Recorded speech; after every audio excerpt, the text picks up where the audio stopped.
প্রিয় হাজিরিন, যে আলোচনা করতেছিলাম রমি বা পাথর মারা সম্পর্কে, এই পাথর মারা সম্পর্কে আরও কিছু মাসালা রয়েছে, সেগুলো আমি তুলে ধরার চেষ্টা করছি। রমির মাসালা: কঙ্কর নিক্ষেপ করার সময় তিনটি, কুরবানির দিন এবং আইএমএ তাশরিকের 3 দিন। কুরবানির দিন এটি 10ই জিলহজ এবং আইএমএ তাশরিক এর পরের 3 দিন। পরের 3 দিন হলো তো কুরবানির প্রথম দিন, রমি করার প্রথম দিন। কুরবানির প্রথম দিন কঙ্কর নিক্ষেপ করা 3 প্রকার, একটা মাখরু, একটা মাসনুন, একটা মোবা। এদিন ফজর উদিত হওয়ার পর হতে সূর্যোদয় হওয়া পর্যন্ত সময়ের মধ্যে রমি করা মাকরু। সূর্যোদয়ের পর হতে দ্বিপ্রহরের পূর্ব পর্যন্ত সময়ের মধ্যে রমি করা সুন্নত। এইটাই আমরা সকালে করি, যে সূর্যোদয়ের পর হতে জাওয়ালে শামস মানে জোহর ওয়াক্ত শুরু হওয়ার আগেই এই সময়ের মধ্যে রমি করা, এটা সুন্নত। আর দ্বিপ্রহরের পর হতে সূর্যাস্ত পর্যন্ত সময়ের মধ্যে রমি করা মোবা, এটা বৈধ। রাত্রে কঙ্কর মারা মাকরু। এটা প্রথম দিন। কুরবানির দ্বিতীয় এবং তৃতীয় দিন রমি করার সময় হলো দ্বিপ্রহরের পর মানে জাওয়ালে শামসের পর, জোহর ওয়াক্ত হওয়ার পর হতে পরের দিন সূর্যোদয় পর্যন্ত। সুতরাং এই 2 দিন দ্বিপ্রহরের পূর্বে রমি করা জায়েজ নেই। দ্বিপ্রহরের পর সূর্যাস্ত পর্যন্ত সময়ের মধ্যে রমি করা সুন্নত এবং সূর্যাস্তের পর হতে পরের দিনের সূর্যোদয় পর্যন্ত সময়ের মধ্যে রমি করা মাকরু। চতুর্থ দিন রমি করার সময় ইমাম আবু হানিফা রাহমাতুল্লাহর মতে সূর্যোদয় হতে সূর্যাস্ত পর্যন্ত। অবশ্যই দিন দ্বিপ্রহরের আগে রমি করা মাকরু, দ্বিপ্রহরের পর রমি করা সুন্নত। এই হলো রমি করার সময়। এখন যে বস্তু দ্বারা রমি করা হবে এর পরিমাণ কিরূপ হবে এ সম্বন্ধে আমাদের কথা হলো, যে বস্তু দ্বারা রমি করা হবে তা নুড়ি পাথরের ন্যায় ছোট হওয়া আবশ্যক। অবশ্য কলাই বা মটরের সমতুল্য পাথর দ্বারা রমি করা উত্তম। এর চেয়ে বড় বা এর চেয়ে ছোট পাথর দ্বারা রমি করা জায়েজ আছে, কিন্তু এটা মোস্তাহাবের খেলাফ। এতে মোস্তাহাব আদায় হবে না। মোস্তাহাব হলো এই কলাই বা মটরের সমতুল্য পাথর, কারণ এগুলো দিয়ে মারলে কারো গায়ে লাগলে ক্ষতি হওয়ার আশঙ্কা নাই। অনেকে আবেগের কারণে যাইয়া জোতা মতো ফিক্কা মারে, ওখানে বড় পাথর মারে, জোরে মারে, আরেকজনের গায়ে লাগতে পারে, মাথায় লাগতে পারে, কারো আঘাতে মাথা ফাটতে পারে। সুতরাং ওই জায়গাটা বড় ভয়ানক রিস্ক। ওখানে পাথর মারাটা সাবধানে মারতে হয়। ওখানে যাইয়া তাড়াহুড়া করতে নাই। ওখানে যাইয়া ধীর স্থিরভাবে আপনি দাঁড়াবেন, জামরার নিকটে যাবেন। ওখানে যাইয়া আপনি খেয়াল করবেন যারা পাথর মারতেছে যে তারা তো পাথর মারা সেখানে থাকবে না, সেখানে চলে আসবে। তো আপনি যাইয়া দাঁড়ায় রইলেন, সে পাথর মেরে যেই ভাই চলে আসলো, জায়গা খালি হলো, আপনি সেখানে গেলেন, দাঁড়াইয়া ধীর স্থিরভাবে আপনি আস্তে আস্তে 1 2 3 4 এভাবে 7টা পাথর নিক্ষেপ করলেন। বিসমিল্লাহ আল্লাহু আকবার বলে পাথর মারবেন। ডাইন হাতের এই শাহাদত আঙ্গুলি, বৃদ্ধাঙ্গুলি দিয়ে বিসমিল্লাহ আল্লাহু আকবার, বিসমিল্লাহ আল্লাহু আকবার এভাবে বলে বলে 7টা পাথর মারবেন, যাতে জামরায় পড়ে, পাথরের জামরার স্তম্ভের মধ্যে লাগে বা নিকটে পড়ে। এইভাবে পাথর মারবেন, তাড়াহুড়া নয়। তারপরে রমির পাথর মুজদালিফা বা রাস্তা হতে সংগ্রহ করে নেওয়া মোস্তাহাব। যেটা আগে বলছি, মুজদালিফা থেকে সংগ্রহ করে নেবেন, ওখান থেকে নেওয়া মোস্তাহাব। জামরার নিকট হতে কুড়িয়ে নেওয়া পাথর দ্বারা রমি করবে না। এরূপ পাথর দিয়ে রমি করলে জায়েজ হবে, কিন্তু এটা অন্যায়, এটা মাকরু। ওই জায়গা থেকে পাথর কুড়িয়ে করাটা অপছন্দনীয়, এটা উত্তমের খেলাফ। আপনি মুজদালিফা থেকে পাথর কুড়িয়ে নেবেন, রমি করবেন। তারপরে হলো নুড়ি পাথর বৃদ্ধাঙ্গুলি ও শাহাদত আঙ্গুলি দ্বারা ধরে পরে তা নিক্ষেপ করবে। কঙ্কর নিক্ষেপকারী ব্যক্তি এবং যে স্থানে তা পতিত হবে এত উভয়ের মধ্যে, এই 2 জায়গার মধ্যে 5 হাত বা এর চেয়ে বেশি দূরত্ব থাকা বাঞ্ছনীয়। এত দূরের থেকে মারতে হবে। তারপরে হলো কঙ্কর জামরায় অথবা জামরার নিকটবর্তী স্থানে পতিত হওয়া বাঞ্ছনীয়। এর থেকে দূরে পতিত হলে রমি আদায় হবে না। প্রতি জামরায় 7টি করে কঙ্কর মারতে হবে। ডান হাতে কঙ্কর নিক্ষেপ করবে। কোনো জামরায় 7টি নুড়ি পাথর একত্রে নিক্ষেপ করলে একটি নিক্ষেপ করেছে বলে ধরা হবে, তাই তার উপর ওয়াজিব হবে পৃথকভাবে আরও 6টি পাথর নিক্ষেপ করা। অর্থাৎ একসাথে 7টি পাথর মারলে একটিই ধরা হবে, একসাথে 7টা মারা সুযোগ নাই। 7টা পাথর 7 বারে মারতে হবে। 7টির বেশি নিক্ষেপ করলে কোনো ক্ষতি নেই, যদি গনায় বেশ হয়, কম যেন না হয়। এবং প্রতিটি পাথর নিক্ষেপের সময় তাকবীর বলবে এবং নিম্নের দোয়াটি পড়বে, বিসমিল্লাহ আল্লাহু আকবার রাগামান লিজ শায়াতিন ওয়া হিজবিহি। এরপর পড়বে আল্লাহুম্মা ইজাল হাজি মাবরুরা ওয়া সাই মাশকুরা ওয়া জামবি মাগফুরা। এই দোয়া পাঠ করবে, এইভাবে জামরায় পাথর নিক্ষেপ করবে। এই পাথর নিক্ষেপ করে তারপরে মক্কায় চলে আসলো। মক্কায় আসার পর আগে যদি তোয়াফে জিয়ারত করে থাকলো তো তোয়াফে জিয়ারত করছে, বা তোয়াফে জিয়ারত 12 তারিখের মধ্যে করার সুযোগ আছে, করলো। তোয়াফে জিয়ারত করার পর হজের মূল কাজগুলো প্রায় শেষ। এখন একটা কাজ রয়েছে, হলো যখন হাজী সাহেব মক্কা থেকে বিদায় নিবে ওই সময়, এটা হলো বিদায় তোয়াফ, তোয়াফের সদর যাকে বলা হয়, এটি তার উপর ওয়াজিব। এই তোয়াফটা সে করবে কখন? তোয়াফের সদরের মোস্তাহাব ওয়াক্ত হলো যখন সফরে নিয়ত করবে তখন তোয়াফ করবে, যেন বাইতুল্লাহ হতে বিদায় গ্রহণ করা তার আখেরি কাজ হয়। মক্কা হতে বের হওয়ার ইরাদা করার পর তোয়াফে সদর হাজী সাহেবের উপর ওয়াজিব হয়। মানে মক্কা হতে বের হওয়ার যখন ইরাদা করবে, ইচ্ছা করবে, ওই সময় তোয়াফে সদর, এটা হলো বিদায়ী তোয়াফ, এটি হিসাবের ওয়াজিব করা। ওমরাকারীর উপর তোয়াফে সদর বা তোয়াফে বিদায়ী এটা ওয়াজিব নয়। অনুরূপভাবে মক্কাবাসী মিকাতে এবং মিকাতের অভ্যন্তরে বসবাসকারী লোকদের উপরও তোয়াফে সদর ওয়াজিব নয়। এবং মা বোনদের বিশেষ সময়, যে হাইজ, নেফাস ও অলি মহিলা এবং যার হজ ফৌত হয়ে গেছে, নষ্ট হয়ে গেছে, তার উপরও তোয়াফে সদর ওয়াজিব নয়। তিনি তোয়াফে সদর না করে মক্কা থেকে চলে যেতে পারবেন। মা বোন ওই অবস্থায় যদি থাকে, হাইজ নেফাজ অবস্থায় থাকে, তাহলে মক্কা থেকে চলে যাওয়ার সময় হয়েছে, তিনি তোয়াফে সদর না করে চলে যেতে পারবেন। তার উপর দম ওয়াজিব হবে না, কোনো কিছু দিতে হবে না। এখন এই তোয়াফে সদর সম্পূর্ণ করে, তোয়াফে সদর এটি ওই তোয়াফের মতো একই নিয়মে, তোয়াফে জিয়ারত যেমনে করছেন, ওমরা তোয়াফ যেভাবে করছেন, একই নিয়মে 7 চক্কর বাইতুল্লাহর চারদিক দিয়ে দিবেন। যে তোয়াফে সদর সম্পূর্ণ করে মাকাম ইব্রাহিমে আসতে হবে, সেখানে 2 রাকাত নামাজ আদায় করবে, তোয়াফের সেই নামাজ। এরপর জমজমের কাছে এসে পানি পান করবে, নিজের মুখে, মাথায় এবং সমস্ত শরীরে পানি মাখবে, সম্ভব হলে শরীরের উপর পানি ঢেলে দিবে। এটা হয়তো এখন সম্ভব না, আগে সুযোগ ছিল। আমি গুনাহগার যখন 2002 হজে গিয়েছিলাম, তখন আলহামদুলিল্লাহ আল্লাহ সুযোগ করে দিয়েছিলেন জমজমের কূপের ওখানে যাওয়ার। এটি হলো মাতাফের নিচে, যেখানে তোয়াফ করে হাজী সাহেবরা বাইতুল্লাহ চারদিক দিয়ে, এটার নিচে হলো জমজম কূপ। নিচে অসংখ্য কল ছিল, সিঁড়ি দিয়ে নিচে নামতে হয়।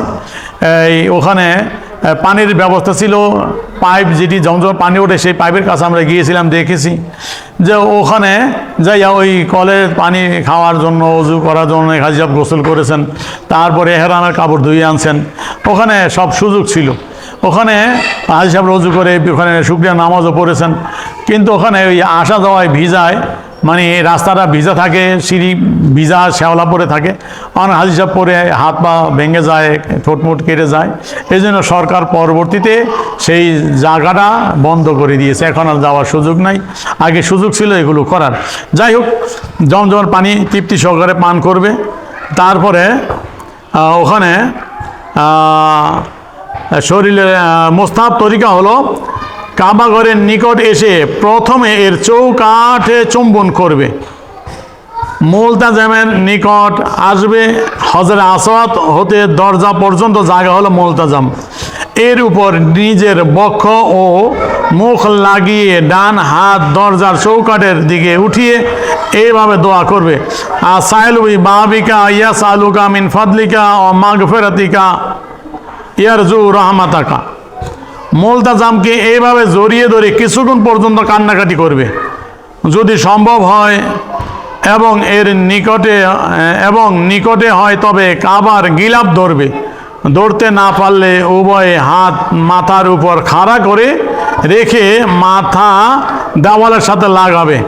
সম্ভব হলে নিজের গাল কাবার দেওয়ালের সাথে লাগাবে। এ সময় আল্লাহু আকবার, লা ইলাহা ইল্লাল্লাহ, আলহামদুলিল্লাহ বলবে এবং নবী করিম সাল্লাল্লাহু আলাইহি ওয়াসাল্লাম প্রতি দরুদ শরীফ পড়বে। নিজের মনোবাসনা পূর্ণ হওয়ার জন্য আল্লাহর দরবারে দোয়া করবে। এরপর তাকবীর বলে হজরে আসওয়াদে চুম্বন করবে। তারপর কাবার দিকে মুখ করে কেঁদে কেঁদে পিছনের দিকে চলে আসবে এবং কাবা হতে বিচ্ছেদের কারণে মনে মনে আফসোস করবে। এইভাবে কাঁদতে কাঁদতে মসজিদ হতে বের হবে, চলে আসবে। এইটা হলো খানায় কাবা থেকে, খোদার ঘর থেকে বিদায় নেওয়ার মাধ্যম। এইভাবে খানায় কাবা থেকে বিদায় নেবেন, মক্কা থেকে বিদায় নেবেন। শেষ কাজ হলো এই তোয়াফে সদর। এইভাবে তোয়াফ করে বিদায় নিয়ে চলে আসবেন। তারপরে আপনার হজের এই মূল কাজ সমাপ্ত হলো। এখন এই মূল কাজ, হজের কাজ হয়ে গেল। এখন আপনি যদি আগে মদিনা মুনাওয়ারায় যেয়ে না থাকেন, আপনি মদিনা শরীফ নিয়ে যাওয়া বা আল্লাহ রাসূলের দরবারে হাজিরা দিবেন। আগে যদি মদিনা মুনাওয়ারা হাজিরা দিয়ে থাকেন তাহলে আপনাকে জেদ্দা নিয়ে আসবে, বাড়িতে চলে আসবেন। এই হলো হজের সম্পূর্ণ কাজটা। এখন কিছু জরুরি মাসালা সেগুলো আমি তুলে দিচ্ছি, যেগুলো নিয়ে একতলাপ হয় সেগুলো আমি একটু বলে দেওয়ার চেষ্টা করছি। যে এক নম্বর হলো মাথা মুন্ডানো নিয়ে, যে মাথা মুন্ডানো, নিজের মাথা নিজে মুন্ডাইতে পারবেন কিনা। আপনি যখন এহরাম থেকে বের হয়ে আসবেন ওই সময় আপনার মাথা মুন্ডাইয়া হালাল হতে হবে। তা আপনার মাথার চুল নিজের চুল নিজে কাটতে পারবেন কিনা, মুন্ডাইতে পারবেন কিনা, এই মাসালা নিয়ে একটা একতলাপ দেখা দেয়। এইবারও আমার শ্রদ্ধাভাজন মাওলানা আইয়ুব আলী ভাই, তিনি প্রতি বছরই হাজি সাহেবদের নিয়ে যান হজে। বিভিন্ন সমস্যা দেখা দিলে আমার এই গুণাগারের সাথে যোগাযোগ করেন, প্রশ্ন পাঠে আমি সমাধান করার চেষ্টা করি। মদিনা মুনাওয়ারায় যাওয়ার পরও সমস্যা হয়েছিল, প্রশ্ন পাঠিয়েছে, আমি জবাব দিয়েছি। 10ই তারিখ জিলহজের এই জামরায় পাথর মারার পর, কুরবানির পর মাথা মুন্ডানো নিয়ে এই মাসালা নিয়ে তাদের সমস্যা একতলাপ দেখা দিয়েছে। আমার সাথে যোগাযোগ করেছেন, সমাধান পাঠিয়েছি। এমনকি আমার সাথেও, আমি যখন 2002-এ গিয়েছিলাম তখন আমার সাথেও আলেমদের সাথে এই মাসালা নিয়ে একতলাপ হয়েছে। আমি ছিলাম যে পক্ষে যে হাজি সাহেব নিজে, মুহরিম ব্যক্তি নিজে এহরাম থেকে যখন বের হবেন ওই সময় নিজের মাথা নিজে মুন্ডাইতে পারবেন। আমি নিজের মাথা নিজে মুন্ডাইছি, কারণ ওই সময় অত্যন্ত ভিড় থাকে। তা আমি নিজের মাথা নিজে মুন্ডাইতে পারবেন এই জন্য যে এহরাম অবস্থায় আপনি নিজের মাথা নিজে যদি মুন্ডান বা অন্যকে আপনার মাথা মুন্ডাই দিয়ে দম দেওয়া উচিত যখন এহরামের মধ্যে থাকবেন। আর এহরাম থেকে যখন বের হয়ে যাবেন, মুক্ত হবেন, ওই সময় অন্য ব্যক্তি যদি আপনার মাথা মুন্ডাইতে পারে তাহলে আপনিও নিজের মাথা নিজে মুন্ডাইতে পারবেন, কোনো সমস্যা নাই। কারণ এহরাম অবস্থায় দুটোটা হারাম, নিজেও মুন্ডানো হারাম, অন্যের দ্বারা আপনার মাথা মুন্ডানো হারাম, দম দিতে হবে জরিমানা। এহরাম থেকে যখন বাইর হবেন, মুক্ত হবেন, তখন অন্যে যদি আপনার মাথা মুন্ডাইয়ে দিতে পারে নিজেও মুন্ডাইতে পারেন, কোনো সমস্যা নাই। আমার সাথে ছিলেন সিলেটের শেখ করিম সিরাজ নগরী হুজুর মাদ্দাজিরুল আলী, তিনি আমার পক্ষে রায় দিয়েছিলেন। তিনি বলছেন মাওলানা আপনার মাসালাটি সঠিক, আপনারটাই সঠিক। যাই হোক, আমি সেই মাসালাটা তুলে ধরতেছি। এটি হলো বাহারে শরীয়ত। এইটি চমৎকার একটি হানাফি মাযহাবের আমাদের ফেকার কিতাব, এরকম যায় 4 ভলিউমে এই কিতাবটা। এইটার মুসান্নেফ লেখক হলো সদরুস শরিয়া হযরতুল আল্লামা আমজাদ আলী সাহেব রেজবি সুন্নি হানাফি আল কাদরি রহমতুল্লাহ আলাইহি, যিনি আলা হজরত আহমদ রেজা খান রহমতুল্লাহ আলাইহির হাতে গড়া ছাত্র ছিলেন। তিনি তার এই কিতাবের ভিতরে বাহারে শরীয়তের 2য় ভলিউমে 6ষ্ঠ খণ্ডের হজ অধ্যায়ের মধ্যে মাসলাটা ধরেছেন। তিনি বলেছেন, जब एहराम से बाहर होने का वक्त आ गया तो अब मुहरिम अपना या दूसरे का सिर मुंडा सकता है, अगरचे ये दूसरा भी मुहरिम हो। অর্থাৎ যখন এহরাম থেকে বাহির হওয়ার সময়, এহরাম থেকে মুক্ত হওয়ার সময় হাজি সাহেব নিজে, মুহরিম ব্যক্তি নিজে নিজের মাথা অথবা অন্য কোনো মুহরিম ব্যক্তির মাথা মুন্ডাইতে পারে, এটা বৈধ, কোনো সমস্যা নাই। আর মুফতি সাহেব রহমতুল্লাহ তিনি আরেকটা মাসলা এখানে বলেছেন, সেটি হলো ওই হলক এবং তাকসির যখন মাথা মুন্ডাবে চুল কাটবে তখন ডাইন দিক থেকে শুরু করবে এবং ওই সময় এই তাকবীর দিবে, আল্লাহু আকবার আল্লাহু আকবার লা ইলাহা ইল্লাল্লাহ আল্লাহু আকবার আল্লাহু আকবার লিল্লাহিল হামদ, এইভাবে মাথা মুন্ডাবে। এটি হলো তরিকুল ইসলাম, যে কিতাবটা আমাদের বাংলাদেশের শর্ষিনা দরবার শরীফের প্রতিষ্ঠাতা পীর সাহেব হুজুর কেবলা আল্লামা নাসিরউদ্দিন আহমদ রহমতুল্লাহ আলাইহি লিখিত, এখানেও তিনি বিস্তারিত সুন্দরভাবে মাসলাটা তুলে ধরেছেন। এই কিতাবের দ্বিতীয় খণ্ডের হজ অধ্যায়ের মধ্যে তিনি লিখতেছেন, আপনি ওই সাফা মারা সাই করার পরে আর কি ওমরার কাজ শেষ করার পর লিখতেছেন, আপনি একজন হাজামের নিকট বসিয়া আপনার মাথার চুল মুন্ডন বা কর্তন করিয়া লইবেন। তবে পুরুষের জন্য চুল মুন্ডন করাই উত্তম, কিন্তু স্ত্রী লোক শুধু তার চুলের অগ্রভাগ হইতে 1 আঙ্গুলি পরিমাণ নিজে কর্তন করিবে, নিজেরটা নিজে কাটতে পারবে, অথবা তাহার স্বামীর দ্বারা কর্তন করাইবে। এবং হাজি সাহেব জানা যে ইচ্ছা করিলে আপনি আপনার থাকিবার ঘরে গিয়াও কোনো গায়রে মুহরিম দ্বারা চুল মুন্ডন বা কর্তন করাইতে পারেন, অর্থাৎ হাজাম বা নাপিত দিয়া না কাটাইয়া আপনি যেখানে থাকেন আপনার হোটেলে যাইয়া রুমে যাইয়া কারো দিয়ে আপনি চুল মুন্ডাইতে পারেন, কর্তন করতে পারেন। যদি 2 জন মুহরিম ওমরা কার্যাবলী সম্পূর্ণ করিয়া একে অন্যের চুল মুন্ডন বা কর্তন করে তবে উভয় হালাল হয়ে যাইবে, ইয়াতে কাহারও কাফারা দিতে হইবে না। 2 জন মুহরিম ব্যক্তি এখান থেকে বাইরে হবে, একজন আরেকজন চুল কাটিয়ে দিল তাও চলে, কোনো অসুবিধা নেই, কোনো কাফারা দিতে হবে না। এরূপে মুহরিম ব্যক্তি নিজের মাথা নিজে মুন্ডন বা কর্তন করিলেও কোনো দোষ হইবে না, বরং হালাল হইয়া যাইবে। অর্থাৎ মুহরিম ব্যক্তি নিজেই নিজের মাথা মুন্ডাইতে পারবে, চুল কর্তন করতে পারবে, কোনো দোষ হবে না, কোনো জরিমানা দিতে হবে না, তিনি হালাল হয়ে যান, মুক্ত হয়ে যাবেন। আপনি কেবলামুখী হইয়া আপনার মাথার ডাইন দিক হইতে মুন্ডন বা কর্তন কার্য আরম্ভ করিবেন। মুন্ডন বা কর্তনের সময় নিজের পিতামাতার পীর ও মুর্শিদের ওস্তাদ ও আমাদের জন্য দোয়া করিবেন এবং চুল মাটির নিচে দাফন করিয়া রাখিবেন, মাটির দাফন করে রাখা উত্তম। এখন আর কিছু জরুরি মাসালা, যেটি হলো আমাদের মা বোন যারা হজে যান তাদের এই সমস্যাগুলো দেখা দেয়, অনেক মাসালা জিজ্ঞাসা করেন। আমি বিগত এই বছরের আগে বিগত 2 বছর হাজি সাহেবদের ট্রেনিং দিয়েছিলাম সরকারিভাবে, ইসলাম ফাউন্ডেশনের মাধ্যমে, ধর্ম মন্ত্রণালয়ের মাধ্যমে। তখন অনেক ভাই বিভিন্ন প্রশ্ন করেছিলেন যে সমস্যাগুলো, যে এখানে সেই বিষয়গুলো তুলে ধরেছেন, আমি তুলে ধরছি। যে হায়েজ বা নেফাজ অবস্থায় এহরাম বাঁধা জায়েজ আছে। আপনি এহরাম বাঁধার সময়ে আপনি যাবেন মক্কায়, এখানে এহরাম বাঁধতে হবে, আপনার এই বিশেষ সময় চলছে, এই অবস্থায় আপনি এহরাম বাঁধতে পারবেন, কোনো সমস্যা নাই। শুধু নামাজ পড়তে পারবেন না, এহরামের নামাজ থেকে বিরত থাকবেন। আপনি এহরামের নিয়ত করবেন, তার মা বোন আপনারা তার সেলাই যুক্ত সেলার কামিজও পরবেন, কোনো সমস্যা নেই। আপনারা এহরামের নিয়ত করবেন, তালবিয়া পড়বেন, দোয়া দরুদ পড়বেন, সব আপনার জন্য বৈধ। নামাজ ছাড়া এহরামের নিয়ত করলেন, তালবিয়া পড়লেন, মুহরিম হয়ে গেলেন। এহরাম বাঁধার পর স্ত্রীর লোকের হায়েজ নেফাজ হলে এহরাম নষ্ট হবে। এখন এহরাম বাঁধছেন পবিত্র অবস্থায়, নামাজ পড়ছেন, দোয়াতে এহরাম বেঁধেছেন, এহরাম বেঁধে যাওয়ার পথে আপনি এহরাম অবস্থায় আপনার বিশেষ সময় চলে আসলো, এখন আপনার কি হবে? এহরাম নষ্ট হবে না, এহরামের মাধ্যমে আপনি থাকবেন। এই সময় আপনি হায়েজ নেফাজের অবস্থায় মসজিদে হেরেম, এমনকি যে কোনো মসজিদে প্রবেশ করলে হারাম। মসজিদে হেরেমে যেতে পারবেন, অন্য কোনো মসজিদে প্রবেশ করতে পারবেন না, আপনার নিষিদ্ধ। তারপর ওমরার এহরামে হায়েজ ও নেফাস ও স্ত্রীলোক পাক হইয়া বাইতুল্লাহ তওয়াফ করিবেন। পরে সাই করত মাথার চুলের অগ্রভাগ হইতে 1 ইঞ্চি পরিমাণ কর্তন করিয়া ওমরা সম্পন্ন করিবেন।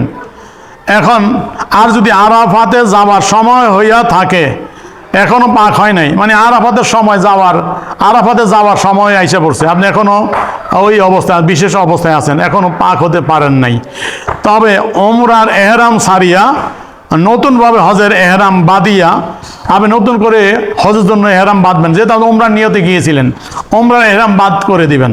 আপনি নতুন করে হজের জন্য এহরাম বাঁধবেন, হজের জন্য নিয়ত করবেন, তালবিয়া পড়বেন। আপনি নিয়ত করলেন, তালবিয়া পাঠ করলেন, দোয়া দরুদ পড়লেন, আপনি মুহরিম হয়ে গেলেন। যেহেতু আপনি নাপাক অবস্থায় আছেন, নামাজ পড়তে পারবেন না।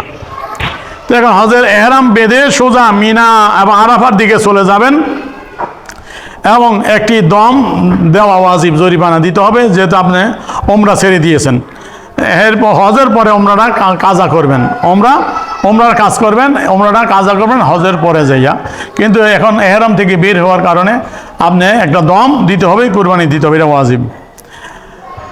হজে কেরানের এহরাম বাঁধিয়া থাকিলে, কোনো মা বোন যদি হজে কেরানের এহরাম বাঁধেন, তাহলে উক্ত রূপ মিনা আরাফাতে চলিয়া যাবেন। ওই এহরামেই তিনি মিনা এবং আরাফাতে চলে যাবেন, যেহেতু এহরামের মধ্যে আছেন। হজে কেরান যিনি করছেন একই এহরামের মধ্যে আছেন, এহরাম করে নতুন এহরাম বাঁধার দরকার নাই। ওই এহরাম নিয়েই আপনি মিনা এবং আরাফার দিকে চলে যাবেন। আরাফাতে উকুফ করার দরুন তাহার উপর তাহার ওমরা যেটা ছিল, ওমরা বাতিল হইয়া যায়, তা ওমরা বাতিল হইয়া যাইয়া তার হজটা হজে এফরাদে পরিণত হবে। এখন হজে এফরাদ হয়ে যাবে, হজে কেরান আর হবে না। অতএব তাকে হজে কেরানের দমে শুকুর দেওয়া ওয়াজিব না, দমে শুকুর আদায় করতে হবে না। তবে হজ সমাধা করো তো পাক হইয়া এই ওমরা কাজা করিবে এবং একটি দম দিবে, এটা ওয়াজিব, মানে জরিমানা একটা দম দিতে হবে, এটা ওয়াজিব। হজে এফরাদের এহরাম বাঁধিয়া থাকিলেও তাওয়াফে কুদুম না করো তো আরাফাতে যাইবে। এফরাদ কারিনীর প্রতি হাজ নেফাজের দরুন কোনো কাফারা ওয়াজিব হবে না, তার কোনো কাফারা দিতে হবে, দম দিতে হবে না। তিনি ওই অবস্থায় আরাফা মুজদালিফায় চলে যাবেন, হজের কাজ করবেন। আচ্ছা, আরাফাত ও মিনার সমস্ত কার্যাবলী হাজ ও নেফাজ ওলি অবাধে আদায় করতে পারবে। তার জন্য তাহাকে কোনো কাফারা দিতে হবে না, কোনো কাফারা দেওয়া লাগবে না, জরিমানা দেওয়া লাগবে না। হাজ নেফাজ ওলি স্ত্রী লোক তাওয়াফে জিয়ারত ও তাওয়াফে কুদুম ব্যতীত হজের সমস্ত কার্যাবলী আদায় করো তো পাক হইয়া তাওয়াফে জিয়ারত করবে। তাওয়াফে কুদুম তরকের দরুর কোনো কাফারা দিতে হবে না, যে তাওয়াফে কুদুম যাইয়ে করা লাগে, এটা করতে পারে নাই, কোনো কাফারা দিতে হবে না। তিনি পাক হওয়ার পর তাওয়াফে জিয়ারত করবেন। এখন ওই তাওয়াফে জিয়ারত পাক হওয়ার পর করবেন। এই পাক হওয়ার পরে যদি 12 তারিখের মধ্যে পাক হতে না পারেন, তারপরও সমস্যা নাই, তার জন্য সুযোগ আছে, 12 তারিখের পরে হলেও তিনি করতে পারেন, কোনো জরিমানা দিতে হবে না। আচ্ছা, এখন আমি বলে দিচ্ছি এই দোয়া কবুলের কিছু বিশেষ স্থান আছে। আমরা যারা যাই সেখানে দোয়াগুলোতে আমরা দোয়া করব, বিশেষ করে মাতাফের জায়গা যেমন তোয়াফ করা, এই স্থানটা মুলতাজামে এবং মিজাবেন রহমতের নিচে বাইতুল্লাহর ভিতরে। এখন তো যাওয়ার সুযোগ নেই, সুযোগ হলে বাইতুল্লাহর ভিতরে ঢুকে দোয়া করে, এরা কবুলের জায়গা। জমজম কূপের কিনারায় আমরা গিয়েছি, এখন তো যাওয়ার সুযোগ নাই। মাকাম ইব্রাহিমের পিছনে সাফা পাহাড়ে, মারোয়া পাহাড়ে, তারপর মাসাতে বা সাই করে স্থানে আল্লাহর ঘরের উপরে যখন নজর পড়বে, এটা শুরুতে আলোচনায় বলছিলাম, হেরম দিয়ে যাবেন, ঢুকবেন, যখন খানা খাওয়া নজরে পড়বে, কালো গিলাপ পড়বে, ওই সময় দোয়া কবুলের সময়। তারপরে হাতিমের ভিতরে রোকনে ইয়ামানি ও হাজরে আসওয়াদের মাঝখানে, আরাফার ময়দানে, মুজদালিফাতে এবং মিনাতে এবং কঙ্কর মারিবার স্থানে, মানে জমরাগুলোতে, যে ওখানে দোয়া যেভাবে করলেন প্রথম এবং দ্বিতীয় জামরায় পাথর মারার পর, এইগুলো দোয়া কবুলের জায়গা, এগুলোতে স্থানে হাদিস শব্দ আপনারা দোয়া করেন, কোরআন খুলে দোয়া করবেন, দোয়া কবুল হবে। এখন মা বলতে আরও কিছু জরুরি মাসালা, সেটি হলো যে হায়েজ বা নেফাজ অবস্থায় তোয়াফে জিয়ারত যদি কেউ করে, সে গুনাহগার হবে এবং কাফারা স্বরূপ একটি উট বা একটি গরু কুরবানি দিতে হবে। কাফারা স্বরূপ একটি গরু বা উট জবাই করতে হবে, কুরবানি দিতে হবে, এটা শাস্তি, জরিমানা। পাক হইয়া পুনঃ যদি কেউ তোয়াফ করে, তাহলে কাফারা মাফ হয়ে যাবে, কিন্তু না পাক অবস্থায় তোয়াফ করার জন্য তওবা করবে, ইস্তেগফার করবে। হাজ নেফাজের জন্য কোনো স্ত্রী লোক 12 জিলহজের ভিতরে তোয়াফে জিয়ারত করতে পারে নাই, পাক হওয়ার পরে তোয়াফ করলে তার প্রতি কাফারা ওয়াজিব হবে না, মানে 12 তারিখের পরেও তিনি তোয়াফে জিয়ারত করতে পারবেন, কোনো সমস্যা নেই, কোনো জরিমানা দিতে হবে না। 12ই জিলহজের দিন সন্ধ্যার পূর্বে অর্থাৎ সূর্য অস্তমিত হওয়ার পূর্বে 4 চক্কর তোয়াফ করিতে পারে এমন সময় বাকি আছে আর কি। এমন সময় কোনো স্ত্রী লোক হায়েজ নেফাজ হইতে মুক্ত যদি হয় তখন গোসল করিয়া পাক হইয়া যদি তোয়াফ না করে তবে তাকে একটি দম দিতে হবে। অর্থাৎ কোনো মা বোন যদি 12ই জিলহজ সূর্য অস্তমিত হওয়ার আগে তিনি পবিত্র হয়ে যান তাহলে তিনি গোসল করে তোয়াফের 4 চক্কর তোয়াফ সম্পূর্ণ করতে পারেন। এতটুকু সময় বাকি আছে, পারবেন। যদি এই সময় তিনি তোয়াফটা না করেন তাহলে তাকে জরিমানা একটা দম দিতে হবে। এই সময় সতর্ক থাকতে হবে, তোয়াফটা করে ফেলতে হবে, যেহেতু সময় মধ্যে তিনি পাক হয়েছেন। 12 তারিখে তোয়াফ করার নিয়ম। কোনো হায়েজ বা নেফাজ বলি স্ত্রী লোক কাফেলা চলিয়া যাইতেছে, তো মক্কা থেকে বের হয়ে যাচ্ছে তার দল, অথবা জাহাজ ছাড়িবার সময় হয়েছে, এখন তো এই বিমানে যান, বিমানের উঠার দিন আপনি চলে আসবেন, আপনার বিমানের টিকিটের দিন, বিমানের আপনি চলে আসবেন, আপনার মেয়াদ শেষ, আপনি চলে আসবেন। অথবা জরুরি কোনো ওজোর উপস্থিত হয়েছে যে তাহাকে এখনই মক্কা শরীফ ত্যাগ করতে হবে, অথচ সে মানে ওই স্ত্রী লোক এখন পর্যন্ত তোয়াফে জিয়ারত করে নাই। এই অবস্থায় স্ত্রী লোকটি ওই অপবিত্র অবস্থায় হায়েজ নেফাজ অবস্থায় হেরেম শরীফে ঢুকিয়া তোয়াফে জিয়ারত করবে, এবং এটি জরুরতের কারণে ওই নাপাক অবস্থায় তিনি হেরেমে ঢুকে যাবেন এবং তোয়াফে জিয়ারত করবে, এবং একটি গরু বা উট কাফারা আদায় করতে হবে। একটি গরু বা উট এই নাপাক অবস্থায় তোয়াফে জিয়ারত করার কারণে একটা গরু বা উট তাকে কাফারা আদায় করতে হবে, এটা ওয়াজিব। আর ওই স্ত্রী লোক বিদায় তোয়াফে বিদা করবে না, কোনো কাপড়ে দিতে হবে, তোয়াফে বিদা থেকে তিনি মুক্ত, তার করতে হবে, এ থেকে তিনি মুক্ত হয়ে গেলেন।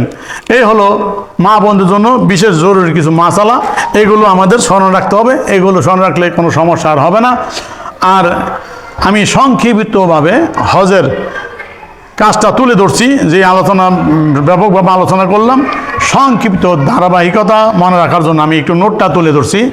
যে আমরা যারা করব, প্রথমে তামাত্তুকারী প্রথম যে ওমরা করেন, বা ওই হজে কেরানকারী যে ওমরা করেন, যে ওমরার কাজ হলো ওমরা প্রথম এহরাম বাঁধতে হবে বাড়ি থেকে, বা এয়ারপোর্ট থেকে এহরাম বেঁধে গেলেন, মিকাত থেকে মিকাতের বাইরে থেকে এহরাম বাঁধতেই হবে।